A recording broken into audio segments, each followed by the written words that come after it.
Relax. Mesdames et messieurs, je m'appelle Thomas Sankara Maliamungu Venas et présentement nous sommes dans les studios de BMTV ici à Montréal au Canada. Et là présentement je suis avec mon invité. Sans toutefois tarder, je vais laisser mon invité se présenter. Bonjour madame. Bonjour Thomas. Comment ça va? Je vais très bien, merci. Ok, j'aime bien ton menton. Hein? Merci. En tout cas, après l'émission, tu vas me le donner. On va en parler. C'est pour les mecs ou c'est pour les femmes?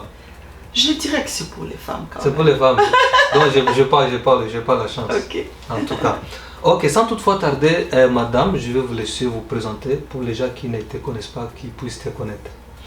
Voilà, alors vous me demandez de parler de moi en bref. Ouais, en bref. Ok, d'accord. Qui est le pasteur Fifi? Ouais. Voilà la bonne question. Merci beaucoup.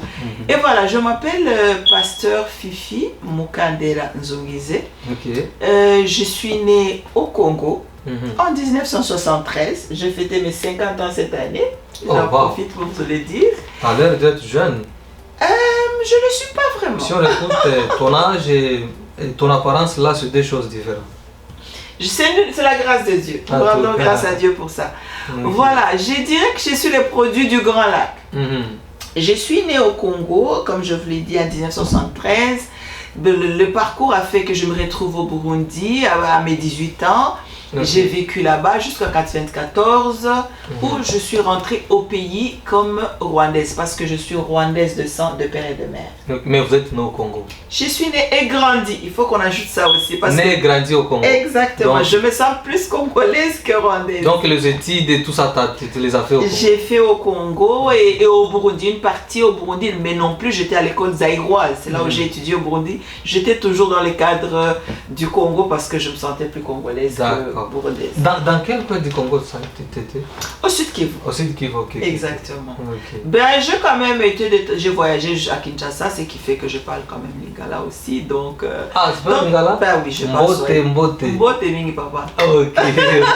On y va. Donc, je parle swahili, je parle lingala, je parle français, un peu d'anglais, je parle kirundi. Muzuri baba. Tunashukuru. Bref, le parcours de la vie a fait que je me retrouve au Burundi, comme je vous l'ai dit. En 1994, je vais au Rwanda. Après la guerre, le génocide, et là, en 1995, je me marie. Donc, tu t'es retrouvé au Burundi après la guerre de 1994 au Congo? Non. D'abord, je quitte le Congo vers le Burundi, du Burundi vers le Rwanda. Ah, ok. Voilà. En 1995, je me suis mariée. J'ai eu 5 beaux enfants. Wow. 3 filles et 2 garçons. Félicitations. Je rends grâce à Dieu. C'est des enfants merveilleux.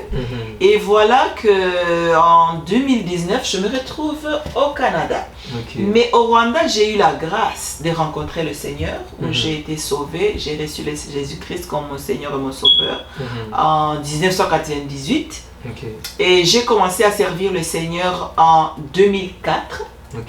C'est là où j'ai senti l'appel en moi que je commencerai à propager la bonne nouvelle comme évangéliste et beaucoup plus, j'ai beaucoup aidé beaucoup plus les mamans. Et mon ministère aussi était orienté pour la restauration de couples. Donc c'est comme ça que j'ai toujours œuvré jusqu'à ce que j'ai été oint et ordonné pasteur. Donc vous étiez basé beaucoup plus dans l'enseignement des couples?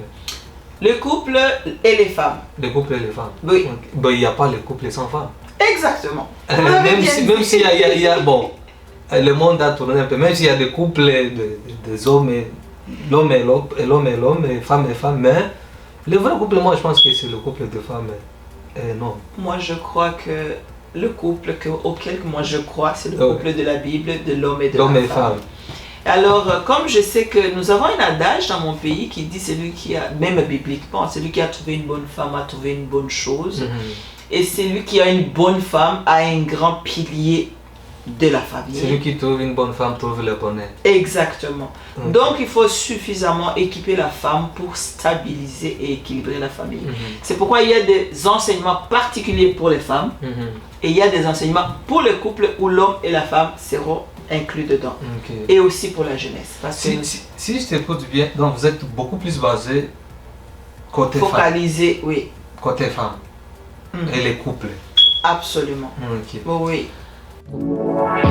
Relax. En tout cas, le but de vous inviter dans les studios de BMTV ici à Montréal, c'est de parler à propos des projets.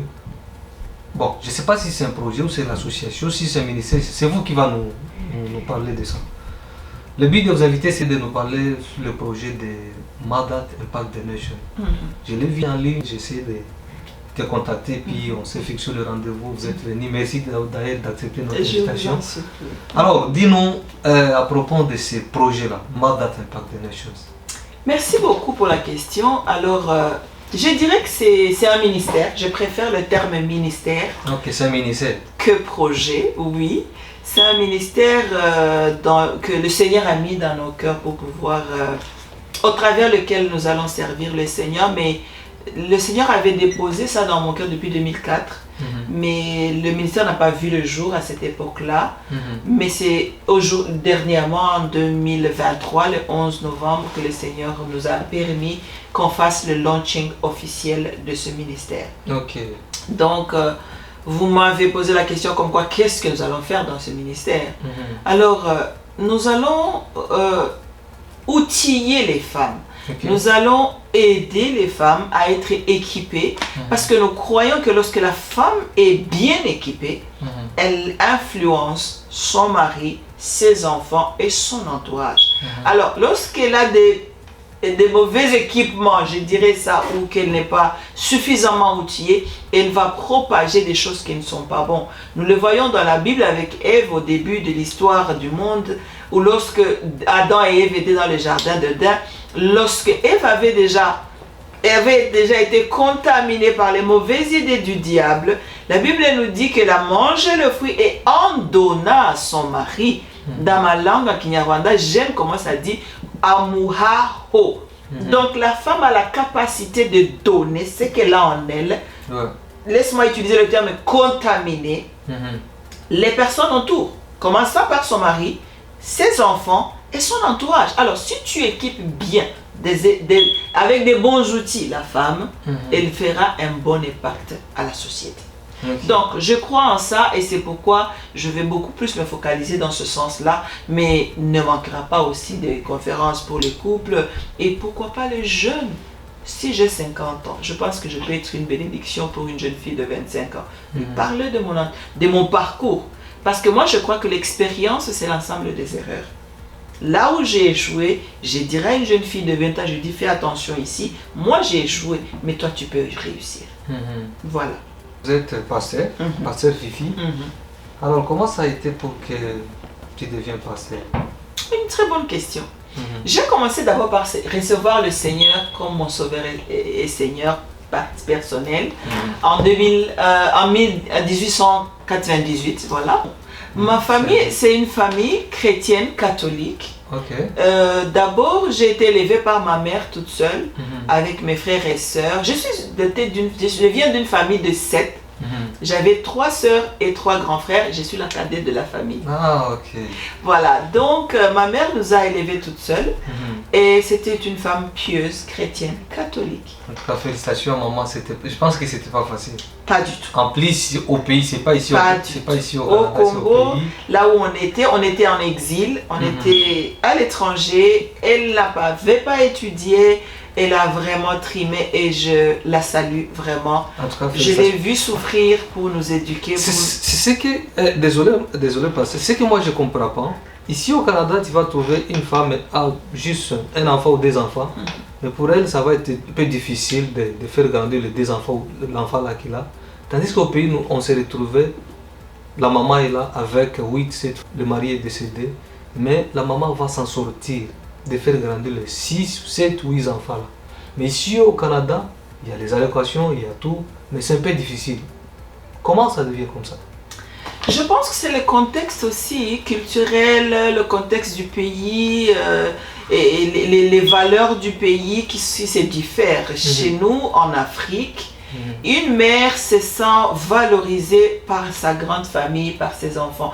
Et puis à l'époque, la fierté et la raison d'être d'une femme, c'était sa famille, c'était ses enfants et son mari. Mais aujourd'hui, c'est complètement différent. Les valeurs sur lesquelles la jeunesse aujourd'hui est en train de se baser pour se former, c'est complètement différent. Donc, ce qui fait que la femme elle était centrée vraiment dans sa famille et ses enfants et son mari. C'était sa seule raison de vivre.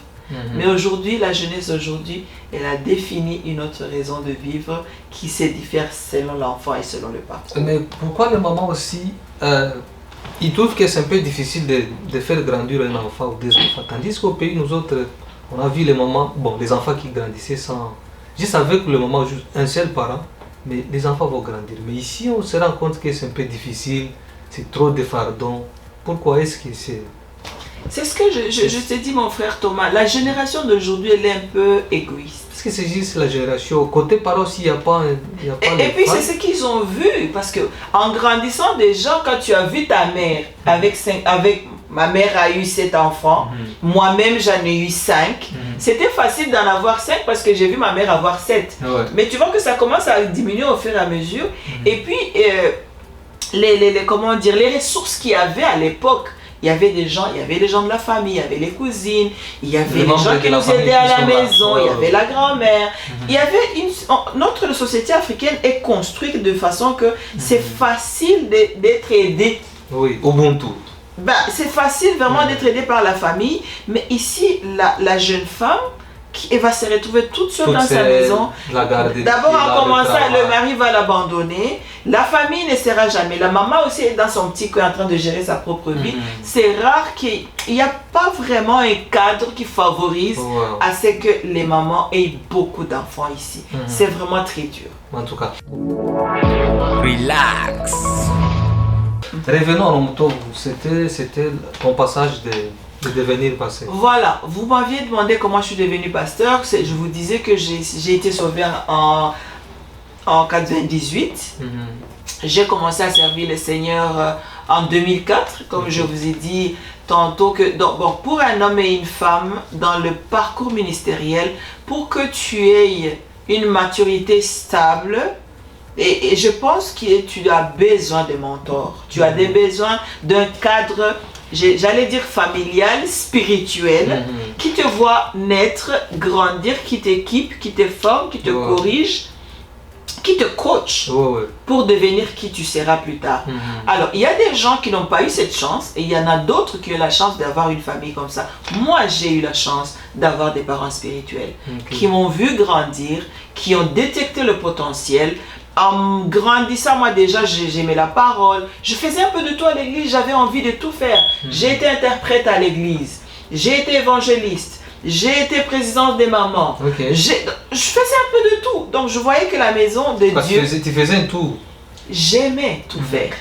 Alors, jusqu'à ce que mes parents spirituels ont vu en moi qu'il y avait un don du pastorat, mais moi je n'y croyais pas. Moi je pensais que non. Je suis mieux en équipant les femmes, en faisant des prédications par-ci par-là. On m'invitait dans des différentes églises. J'ai beaucoup voyagé dans des conférences où on m'invitait pour aller prêcher. Et j'aimais beaucoup ça. Et quand on t'a vu, c'était toujours dans le département des femmes? Non. J'ai prêché dans des églises. J'ai plus l'assemblée, toute l'assemblée. Donc il y a des hommes et des femmes et des jeunes, c'est tout le monde. Voilà, donc je me sentais très bien dans ma peau d'évangéliste et de maman présidente de maman, où je devais équiper avec des thèmes particuliers pour les mamans et pour l'ensemble de l'église, jusqu'à ce que mes parents spirituels ont décidé que je devais être ordonné pasteur. Ça n'a pas été facile. Toujours au Rwanda? Oui, toujours au Rwanda. Parce que j'ai été sauvée au Rwanda. Et alors là, ça n'a pas été facile pour moi parce que je sentais que ça va vraiment me coincer. Parce que le pastorat, c'est un peu administratif. Alors il y a trop de respect. J'ai pensé à David lorsqu'on lui a dit lorsqu'il a décidé d'aller combattre Goliath. Lui, il se sentait mieux avec ses 5 petites pierres pour aller combattre Goliath. Et Saoul qui lui dit non, il faut que tu portes mon manteau militaire. Et tout, il a dit c'est trop lourd, je ne saurais pas me déplacer. Alors pour moi, le pastoral, franchement, c'était lourd pour moi. Je me sentais mieux et libre avec évangéliste et ministre de maman ou maman président, je sais pas, qui m'appelle n'importe comment, pourvu que je serve, que je prêche et que je sois une bénédiction pour quelqu'un. Donc j'ai été ordonnée en 2011 avec mes parents spirituels dans l'église dans laquelle j'ai prêché, comme je vous l'ai dit. En tant que pasteur, on m'a envoyé en 2013 pour être pasteur responsable d'une paroisse de mon église, où j'ai été pasteur responsable pendant 5 ans, jusqu'à ce que je me retrouve au Canada en 2019. Est-ce qu'ici au Canada, vous servez comme pasteur ou vous êtes... Voilà, ça c'est une bonne question. Vous avez l'église là, vous priez? Je dirais que ça fait 5 ans que j'avais interrompu toute activité ministérielle. Donc depuis que vous êtes arrivé au Canada? Pas seulement que depuis je suis arrivé, même une année avant que je ne vienne. Donc depuis au pays. Exactement. J'avais vraiment interrompu toute activité ministérielle parce que j'avais traversé des moments très difficiles dans ma vie personnelle. Et je sentais que je n'étais pas bien dans ma peau pour pouvoir servir. Il fallait que je guérisse d'abord de mes blessures intérieures pour pouvoir encore servir. Alors là, je suis en très bonne santé et je suis prête pour servir mon roi. Est-ce que tu peux nous partager un peu de ces challenges-là que tu as versé au pays qui t'a fait rester 5 ans sans servir C'est une bonne question. C'est un dossier personnel. Je ne suis pas encore prête pour en parler maintenant. C'est bon, c'est bon. En tout cas, j'ai vu les 11-11, il y avait quelque chose qui t'a organisé. C'était quoi? C'était quoi le but d'organiser l'événement là que j'ai vu en ligne? Exactement, nous avons fait beaucoup de bruit au fait. En plus, il y avait beaucoup de monde, à peu près 70-80 personnes. Il y avait 70 personnes, on a eu 70 invités. Vraiment, nous bénissons le Seigneur pour les gens. C'était la fête, c'était l'église, c'était l'enseignement, c'était quoi en fait? Voilà, c'est ça que je veux vous dire. Donc nous disons d'abord merci pour nos invités qui ont accepté notre invitation sans nous connaître. Il y a ceux qui nous connaissaient évidemment, mais il y a d'autres qui ne nous connaissaient pas. Et ils sont venus, ils ont honoré vraiment notre fête ou notre conférence par leur présence. Nous sommes très reconnaissants. Voilà, c'était le launching officiel de notre ministère, Mother's Impact Nations. On voulait présenter au monde, au Canada, à Montréal, qui nous sommes. Pour que la prochaine fois, lorsque nous allons organiser des conférences, qu'ils sachent de qui il s'agit.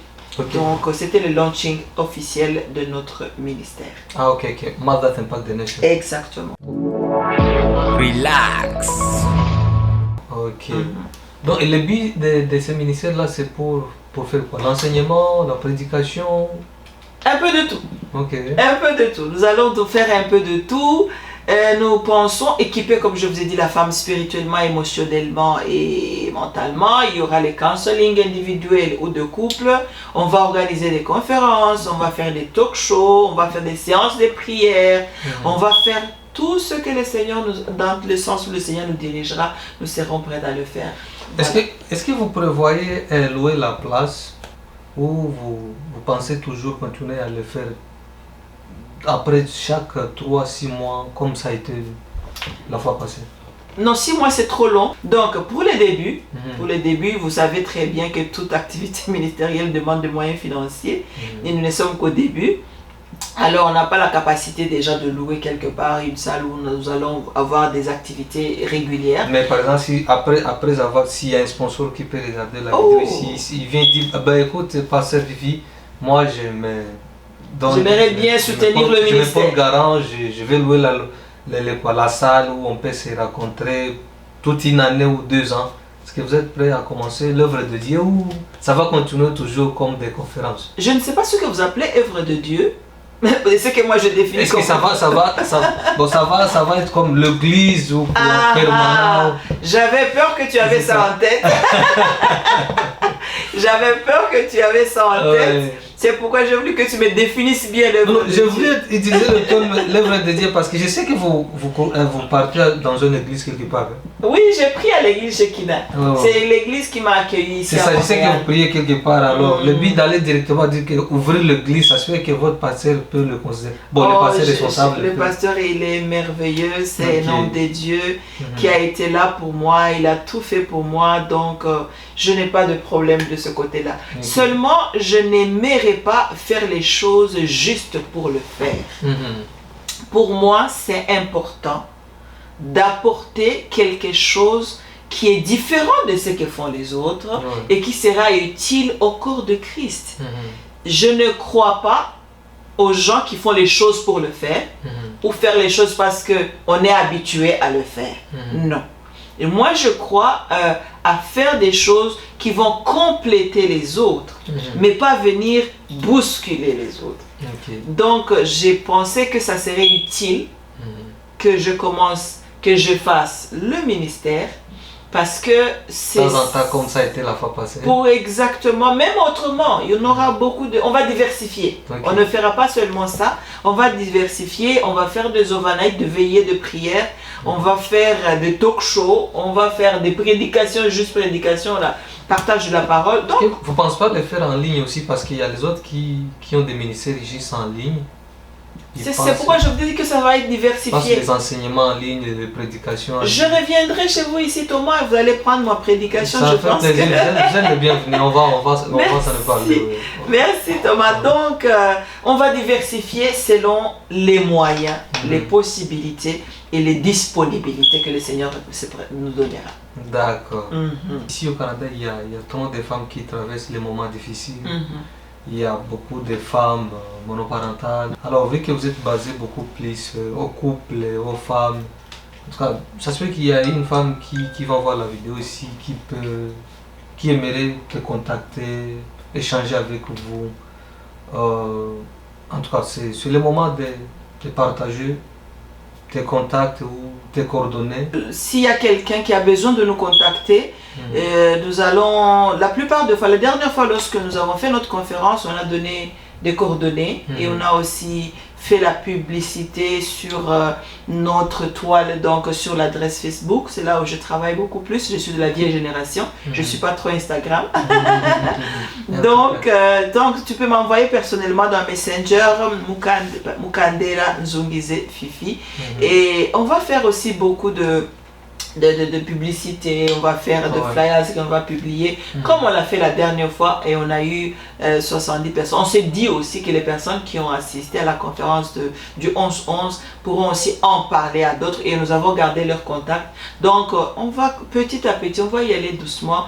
Donc ceux qui auront besoin d'aide, ils pourront contacter ceux qui sont venus pour la conférence pour la dernière fois. On leur a donné nos contacts et sur Facebook, nous sommes là. D'accord, merci beaucoup pasteur Madame Fifi, d'accepter notre invitation. Je sais que c'était pas facile, vous avez vos programmes, mais vous avez accepté. Dès que je vous ai appelé, vous êtes venu. Merci vraiment de nous faire confiance. Nous arrivons presque à la fin de notre émission. Si vous avez les gens, les amis qui te connaissent, qui t'aimeraient passer le message, les saluer. En tout cas, vous êtes au pays, au Rwanda, au Congo, au Burundi, même ici au Canada. Vous êtes les bienvenus avant de conclure notre émission.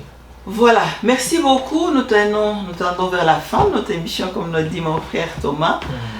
La seule chose que j'aimerais dire à mon frère ou ma soeur qui m'écoute, que ce soit en Afrique ou en Europe, j'ai aussi beaucoup d'amis en Europe. J'ai quand même pas mal visité un peu, pas beaucoup de pays, mais j'ai quand même circulé en faisant l'évangélisation, en parlant de mon roi. Donc, celui qui écoutera ou qui verra cette émission, j'aimerais juste te dire une chose. Tu es une bénédiction, tu n'es pas un hasard, c'est pas par hasard que tu es sur cette terre et c'est pas par hasard que tu écoutes cette émission. J'aimerais te dire que tu as été doté d'un dépôt spirituel que le Seigneur a mis dans toi, dont le monde a besoin, le corps de Christ a besoin. Et si tu te dis que les circonstances par lesquelles tu passes te définissent, j'aimerais te dire que tu te trompes. Tu es plus que ce que tu es aujourd'hui. Tu es plus que ce que tu as aujourd'hui. Tu es plus que ce que tu as traversé. Le Seigneur a mis quelque chose en toi dont nous avons besoin. Donc, j'aimerais dire que mon frère Thomas, lui, il est doté de dons du média. Et moi, j'ai la parole de Dieu. Lorsqu'on se met ensemble, on sera une bénédiction au corps de Christ et au service du monde entier. Donc, chaque personne a un don particulier. C'est pourquoi c'est malheureux que les gens cherchent à imiter les autres. Et pourtant, ils ont été créés différemment, spécialement, pour qu'ils soient une bénédiction spéciale et particulière. Alors, mon frère, ma soeur, tu es une bénédiction. Utilise les années qui te restent à être une source de bénédiction et à rendre gloire à ton Dieu, à ton Seigneur. Et c'est ce que je ferai. Que le Seigneur vous bénisse. Merci beaucoup. Mesdames et messieurs, nous y arrivons à la fin de notre émission. Je m'appelle Thomas Sankara, Malia Mungu Venas. Merci. Ciao. Que le Seigneur vous bénisse.